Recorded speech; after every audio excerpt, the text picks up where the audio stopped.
Welcome to travel bites. ഇന്നൊരു പാസ്തയായാലോ? White sauce pasta അല്ലെങ്കിൽ ആൽഫ്രെഡോ പാസ്ത. ഇതുണ്ടാക്കാനായി പാനിലേക്ക് കുറച്ച് ബട്ടർ ചേർത്തു. അതിലേക്ക് കുറച്ച് ഉള്ളി, ക്യാരറ്റ്, ബ്രോക്കലി ചേർത്ത് ഒന്ന് മിക്സ് ചെയ്യാം. ഉപ്പ് വേണമെങ്കിൽ ചേർക്കാം. ഇനി അത് മാറ്റി വെക്കാം. ഇനി വീണ്ടും ആ പാനിലേക്ക് കുറച്ച് ബട്ടർ ചേർത്തു. അതിലേക്ക് ചെറുതായി ചോപ്പ് ചെയ്ത ഗാർലിക് ചേർത്തു. നേരത്തെ സോൾട്ട് ആൻഡ് പെപ്പർ ഇട്ട് മാരിനേറ്റ് ചെയ്ത് ചിക്കനും കൂടി ചേർത്തു. ഒന്ന് ഫ്രൈ ചെയ്തു, അതും മാറ്റി വെച്ചു.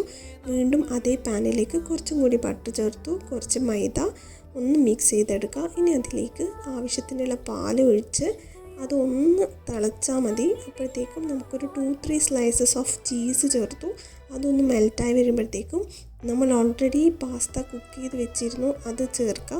എന്നിട്ട് നേരത്തെ ഫ്രൈ ചെയ്ത് മാറ്റി വെച്ച വെജീസും ചിക്കനും കൂടി ചേർത്ത് ഒന്ന് മിക്സ് ചെയ്തെടുക്കാം. ഇനി ഡ്രസ്സിങ്ങിന് വേണ്ടിയിട്ട് കുറച്ച് ചില്ലി ഫ്ലേക്സും കുറച്ച് പെപ്പർ പൗഡറും കൂടി ചേർക്കാം. ഒറിഗാനും കൂടി ചേർത്താൽ നല്ല ഫ്ലേവറായിരിക്കും. അത് എൻ്റെ കയ്യിൽ ഇല്ലാത്തതുകൊണ്ട് ഞാനത് ചേർത്തില്ല.